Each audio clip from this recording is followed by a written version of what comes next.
That tipping point led him to becoming a writer, and he is currently working on a book about creaky wood floors, so it's always the chance of his downstairs neighbors thinking that there are 6 kids wrestling upstairs, even though it's just him breakdancing by himself.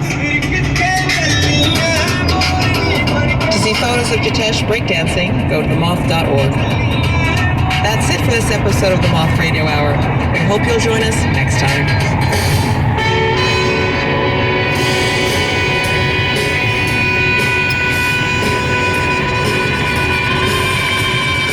Your host this hour is Suzanne Rust, the Moth's senior curatorial producer. Meg Bowles directed the stories in the show, with additional coaching from Vera Carruthers, Catherine McCarthy, Lauren Gonzalez, and Michelle Chalowski. The rest of the Moth's directorial staff includes Catherine Burns, Sarah Haberman, Sarah Austin-Janes, and Jennifer Hickson. Production support from Emily Couch. Moth Stories Are True is remembered and affirmed by the storytellers. Our theme music is by The Drift. Other music in this hour from Sister Sledge, Julian Lodge, Blue Dot Sessions, Keith Jarrett, and Punjabi MC. You can find links to all the music we use at our website. The Moth Radio Hour is produced by me, Jay Allison, with Vicki Merrick at Atlantic Public Media in Woods Hole, Massachusetts.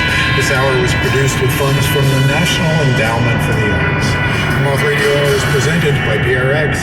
For more about our podcast, for information on pitching us your own story, and everything else, go to our website, themoth.org. All Things Considered is next on member-supported KJZZ FM Phoenix and HD. We also broadcast on K225EK, Glenwood Silver City at 92.1, and K295AL Little Acres and Globe at 106.9 FM, and across the world at KJZZ.org. KJZZ is supported by Mesa Art Center, presenting The Moth on February 6th. The Moth celebrates the ability of personal storytelling to illuminate the commonality of human experience. Tickets at mesaartcenter.com. There's a new KJZZ mobile app, and it has even more features. You can now listen to KJZZ News, or Jazz PHX, or Classical KBach 89.5 with a simple tap of the tabs, all in the same app. Download the new app or update the old one at your app store today. Clear and breezy overnight, the low around 40. Today I will sign a series of historic executive orders. That's a wrap on a busy first week of the new Trump administration. We'll talk about what's happened on immigration, the economy, foreign policy, and more. For Saturday, January 25th, it's All Things Considered from NPR News.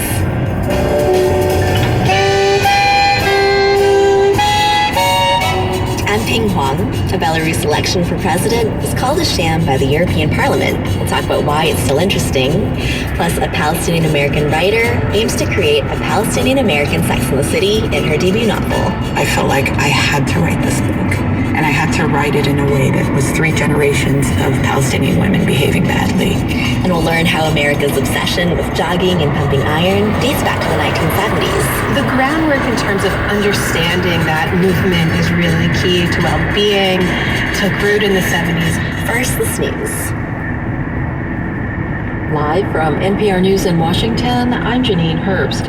Pete Hegseth was sworn in as Defense Secretary today after the Senate confirmed his nomination by the narrowest of margins last night, with Vice President Vance casting the tie-breaking vote. It's only the second time in history that a vice president was needed to break a tie for a cabinet-level nominee. During his swearing-in ceremony, Hegseth said he has 3 priorities in his new job. Restore the warrior ethos in everything that we do. Rebuild our military, and reestablish deterrence. We don't want to fight wars. Hegseth survived a brutal fight with Democrats and a few Republicans who questioned his fitness to run the massive department with its nearly 3 million employees, which includes around 1.3 million active duty service members, for allegations of financial mismanagement and sexual assault. The former Fox News host and military veteran says the Defense Department has been weakened by woke generals and diversity programs. Israelis celebrated the release of 4 female soldiers held captive in Gaza, and Palestinians cheered the release of 200 prisoners and detainees. The successful swap came as the Gaza ceasefire is still holding a week after it started. NPR's Greg Myrie has more. Palestinians in Gaza gave a rousing welcome to prisoners who arrived in the territory shortly after being freed by Israel. Most of the 200 Palestinians released were sent to their home areas in the West Bank or Gaza. But Israel insisted that 70 be sent into exile elsewhere in the region. Many were serving life sentences after being convicted of killings. Earlier in the day, Hamas released the 4 female Israeli soldiers held in Gaza for more than 15 months. With the ceasefire intact, Israelis and Palestinians are scheduled to carry out similar swaps over the next several weeks. Greg Myrie, NPR News, Tel Aviv. In California, there's new concern today in Altadena, where residents are still recovering from the deadly Eaton fire. That fire is now 95% contained, but people are now worried about the rain that's forecast. The National Weather Service says up to 2 inches could fall. Steve Futterman has more. They could have used this weeks ago. Instead, the rain is coming now. Here in Altadena, many are grabbing sandbags at special locations. Michael Bustamante was lucky when it came to the fires, but he's preparing for a different threat now. All of the homes around me were burned, and Altadena is at an angle, and so we're very concerned about the debris flow and the runoff from the rains. It's all about location and topography. Altadena is located just below the San Gabriel Mountains. Landslides have historically been a problem here, and this will be a continuing concern in the months ahead. For NPR News, I'm Steve Futterman in Altadena, California. This is NPR News. Support for NPR comes from NPR stations. Other contributors include American Jewish World Service, committed to the fight for human rights, supporting advocates and grassroots organizations worldwide working towards democracy, equity, and justice at ajws.org. In Phoenix, I'm Laura Blackwood with KJZZ News.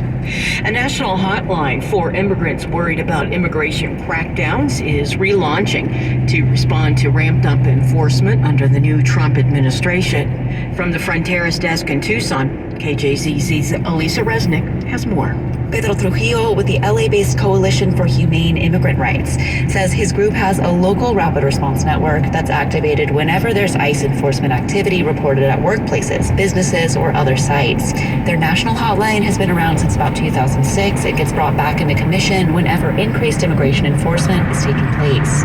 They can call the hotline app on their local rapid response network or their local immigrant rights organization, and there are hotline specialists who can refer them to that line so that they're able to get the support that they need. Trujillo says that network includes organizations like Promise Arizona, or PAZ, a rights group in Phoenix. He says local teams can connect with family members of those impacted by crackdowns and help with legal support, rights monitoring, and other issues. Elisa Resnick, KJZZ News, Tucson. Through an executive order, President Trump has paused spending from the Inflation Reduction Act. As Alex Hager reports, that's left some Colorado River water users waiting to hear if they'll get the millions of dollars they're expecting. Just a few days before Trump took office, the Biden administration issued a list of projects that would be sharing a pool of nearly $400 million. Steve Wolf manages the Southwestern Water Conservation District in Colorado and says water projects like this should be seen as bipartisan. We hope after the review during this pause, the administration and the federal agencies come to that conclusion and this money does move out onto the ground. The funds are mainly targeted at restoring wildlife habitat alongside rivers and streams. They're spread across Colorado, Utah, Wyoming, New Mexico, and tribal land. I'm Alex Hager. Mostly clear and breezy tonight, the low 40. Tomorrow, breezy sunshine, the high 72. Partly cloudy now in Phoenix. It's 68 at KJZZ. It's All Things Considered from NPR News. I'm Ping Huang in for Scott Detrow. The first week of Trump's second presidency is over, and what a week it has been. So far, his cabinet is taking shape the way he planned. Christine Noem is the new head of Homeland Security, and Pete Hegseth now runs the Department of Defense. And Trump has followed through on some campaign promises, issuing big, sweeping orders on everything from immigration to the economy to foreign policy, and lots of pardons too. Here to round up what's happened in the past 6 days and talk through its potential impacts is NPR senior political editor and correspondent Domenico Montanaro. Hey, Domenico. Hey, great to be with you. Hey, thanks for coming. So, it's been a dizzying week. dozens of executive orders signed. What do you make of how it was all done? It definitely was dizzying. It's a lot of what Trump was promising to do during the campaign, though. I mean, coming out of the gate with really a fire hose of action. Just some things are going to have effect really quickly, like rooting out people in the federal workforce, for example, who had been working on diversity, equity, and inclusion efforts, or the halting of meetings and travel at the National Institutes of Health. Plus, there were executive orders on immigration, rolling back regulations to promote oil and gas drilling, and of course, those January 6th pardons. More than 1,500 people who were convicted of committing crimes that day were granted clemency, including those who were violent. Doing that was something that more than 6 in 10 people in our latest NPR PBS News Marist poll said that they would be against, but Trump did it anyway because loyalty really matters to Trump, and January 6th happened in his name by his supporters. Yeah, now that is a lot, so let's dig in a little bit on some of the more specific things like immigration. So with immigration, he declared a national emergency at the southern border. What does that entail? Yeah, I mean, the order sends military personnel to the border. How many or what exactly they're going to be doing there is unclear. It also directs agencies to finish the border wall. Though at this point, there isn't additional funding for that. In coming months, we're going to see what Congress winds up funding or not. Trump is also aiming to increase detentions and deportations at the border. He signed an order trying to eliminate birthright citizenship for those born to parents without permanent legal status. But birthright citizenship has been something that is written into the 14th Amendment of the Constitution. That's already facing more challenges. Yeah, and while immigration was definitely one of the big issues of the campaign, the biggest for a lot of people was definitely the economy. So what did Trump do in his first week to try and address those high prices and interest rates that he promised to bring down? Yeah, I mean, he released an executive order telling agencies to deliver, quote, emergency price relief. I mean, that's pretty vague, but we got some idea of what he wants to focus on in that, including reducing regulations on things like housing, cars, and home appliances, everything from stoves to light bulbs to shower heads. Not clear what impact, if any, that's going to have on prices, but a through line we've seen in so many of these orders is that we're potentially looking at a far less regulated society. For many businesses and many on the right, that's music to their ears, but those regulations, of course, were put in place for things like safety, air and water quality, and trying to address climate change. Of course, that was also a major Trump target here. He pulled the U.S. out of the Paris Climate Accord, as he did in his first term. He also said that there would be no electric vehicle mandates and wants to get rid of anything that limits the sales of gas-powered vehicles.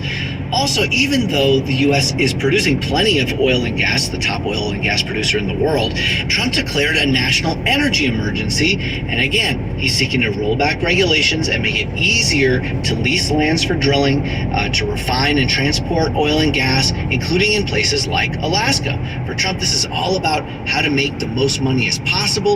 Environmental costs are very much off the stove, never mind the back burner, and it's definitely still a gas stove. Okay. But what about tariffs? So that was something we heard a lot about in the run-up to the election. I mean, didn't Trump promise to enact tariffs on day one?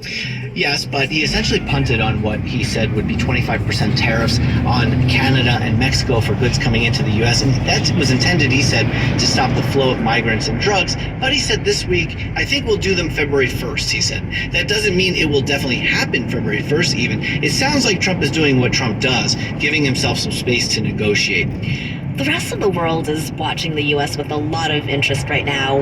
What indications is President Trump giving about foreign policy?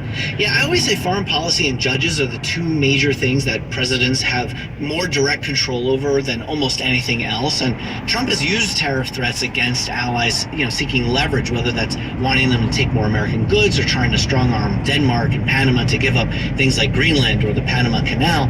It was notable, though, that Trump's first call as president was with MBS, Mohammed bin Salman of Saudi Arabia. Trump really wants Saudi Arabia and Israel to make a deal because he believes Saudi Arabia is a key to peace in the Middle East. Okay, one of the many executive orders that Trump signed was one suspending all foreign aid for 3 months as it's getting reviewed. So how could that affect the war in Ukraine? It could affect a host of allies, including Ukraine, which of course has been fighting off Russia's invasion for nearly 3 years now. The U.S. and NATO allies have helped them significantly, but there are lots of people on the right who do not want to continue funding foreign countries. That's NPR senior political editor and correspondent Domenico Montanaro. Domenico, thanks so much for joining us. You're welcome.